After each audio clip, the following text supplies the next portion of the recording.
What's going on, guys? I want to talk to you today. I'm getting these marks all over my body. You see that? That's from jiu-jitsu. I don't want you to think I'm like friggin', I don't know. It's not ringworm. It's not anything. It's a bruise. I get bruises all up in my eyes. I don't know if you can see that anymore. But I've had black eyes. I've had everything. All because jiu-jitsu is a rough sport.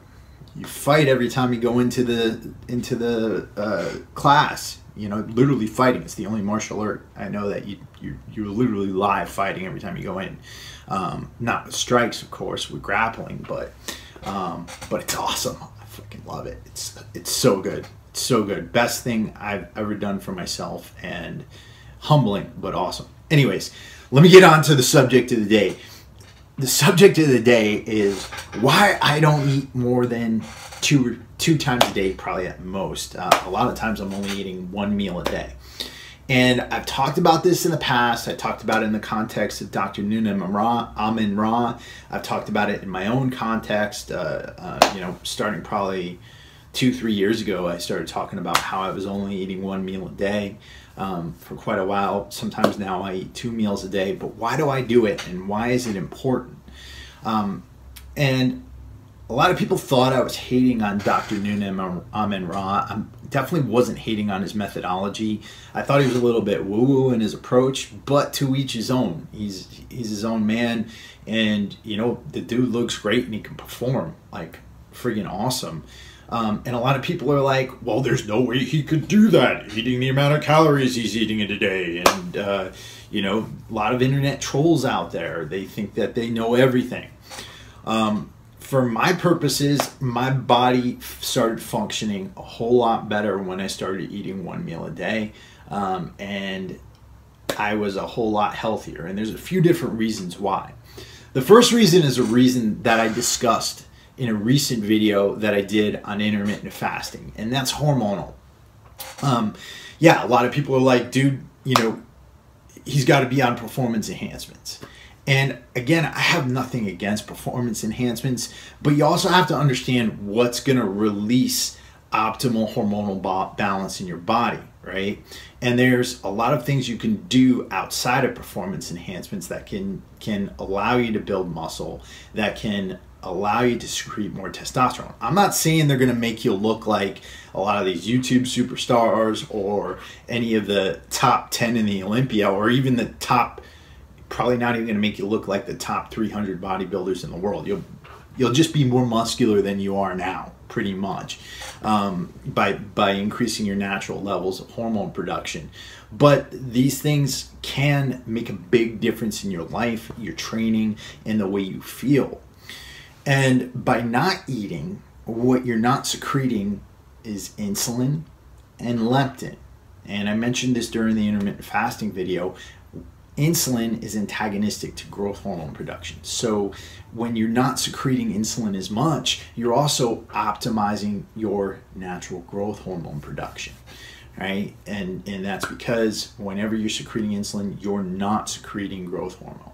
And so spending some time each day not eating and keeping your own insulin levels down to 0, that can actually seriously help you to put on some muscle and can help you to feel better in general, which I think is what fitness should be more about, is feeling better.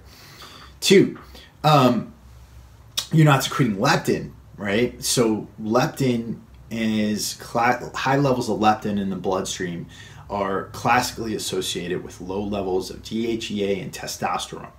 So what you have to understand about leptin is secreted by the fat cells when you eat a lot of calories, and it's actually there to tell the brain that it's okay, you know, you've gotten enough calories, you've gotten enough to eat, it's time to slow down and to start burning some fat.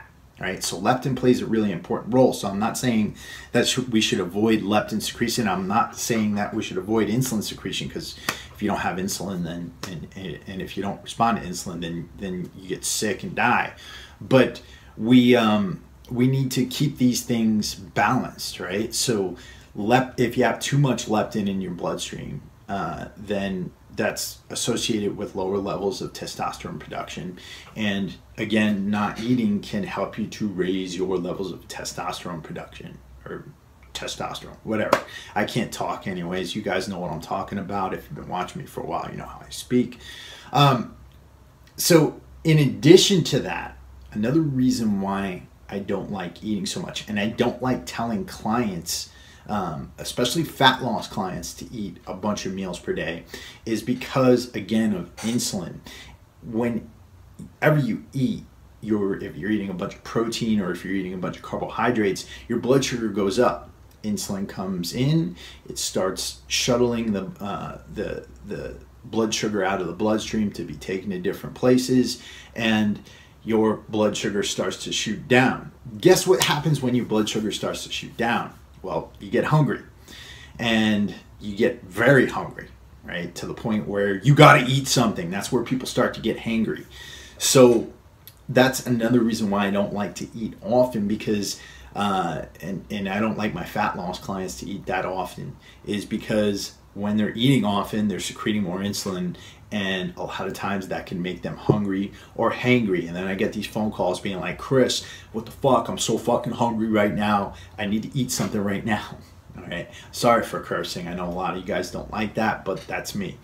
In addition to that, I really feel like I need to give my digestive system a rest. In our evolution, we didn't have supermarkets around the corner. We didn't have restaurants everywhere. We didn't have refrigerators. We didn't have kitchens for thousands of years, right?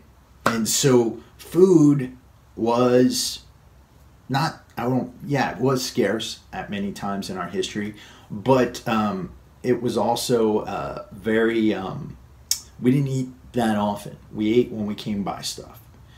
And so eating 3 meals a day, 4 meals a day, 5 meals a day, 6 meals a day, it's really not a natural way for a human being to be eating. And our digestive systems really haven't evolved like that. And so when we continually shove food down our throats and put it into our digestive system through our intestinal tract, what happens there is you give rise to a lot of inflammation. And like I said before, a huge part of fitness is digestibility. Those are the two main things you need to be concerned about. All these paradigms like keto or what's it called, veganism or anything like that, whatever you want to do is fine. But the two main things you need to be concerned about is your food nutritionally dense, and is it digestible? And what I mean by digestible is, are you able to extract nutrients from that food? Anything that's not digestible is going to cause damage to your intestinal tract. And the more food you're shoving down your throat, and the more food you're putting through your intestinal tract, the harder of a time it's going to have to digest that food.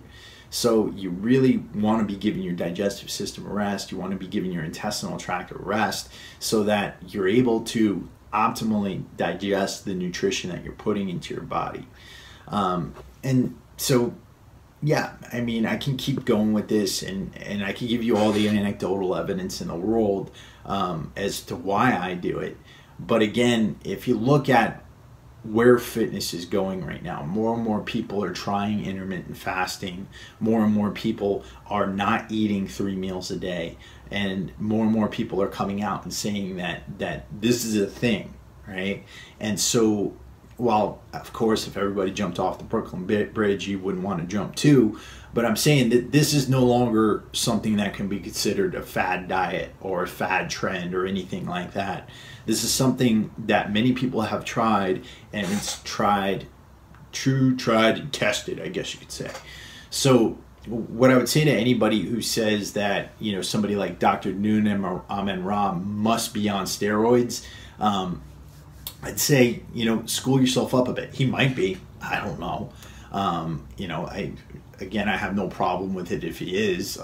Good on him. But I think he did compete in an ADFPA drug-tested powerlifting meet, and those meets are generally tested a little bit harder than we see at the bodybuilding shows. So I personally think he's natural. Again, he might not be, but that's my take on things. You guys will probably send some hate my way for thinking that he is natural, but whatever. Anyways, I'll stop talking now because I think I'm starting to ramble, and in my old age I tend to ramble a little bit. So I'll let you guys do your own research. Always never trust internet gurus and never trust internet personalities. And I consider myself not a guru, but I'm somebody here on the internet who's telling you to do some stuff. So before you do whatever I tell you to do, research what I'm talking about. Call me out if I'm wrong, by all means, please. And you're welcome to do that anytime. And you know, let me know what you think. Let me know what you find out there. Do your research. Make yourself educated. And through that process of education and testing on yourself, then you'll come to what's going to be best for you. If you're looking for more information, check out our website at warriorsoulagoge.com. That's AGOGE. And of course, we're still running Keto Camp. So if you're looking to get on the newsletter, get some information about ketosis, intermittent fasting, and other awesome ways to fuel yourself with your own fat stores, you can sign up for the newsletter below, or you can check out warriorsoulketocamp.com. I'm done plugging myself. I hope this was informative. I love you all. Peace.